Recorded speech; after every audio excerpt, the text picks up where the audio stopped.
Risc químic. Si un accident químic us pot afectar, tanqueu-vos dins d'un edifici. En cas d'accident greu, s'activarà l'alerta i els serveis d'emergència emetran els avisos a la població a través dels dispositius mòbils. En cas d'emergència, comuniqueu-vos amb el telèfon d'emergència 112 a través de l'aplicació per a dispositius mòbils 112 accessible. Informeu-vos a través dels mitjans oficials de comunicació, web, Twitter, etc. per saber què cal fer. Si sou al carrer, no us quedeu dins el cotxe, refugieu-vos en el primer edifici que trobeu. Si sou a casa, tanqueu portes i finestres.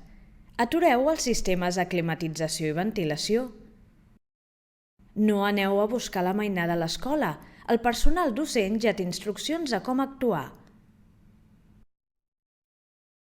Si hi ha risc d'explosió, allunyeu-vos de les finestres i confineu-vos a la part oposada del lloc on s'espera l'explosió.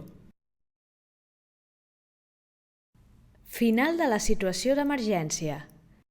Els serveis d'emergència comunicaran el final de la situació d'emergència a través dels dispositius mòbils. No sortiu fins que no us ho comuniquin les autoritats. Un cop declarada la fi del confinament, ventileu bé l'habitatge. Més informació a l'apartat Risc químic del web GenCat.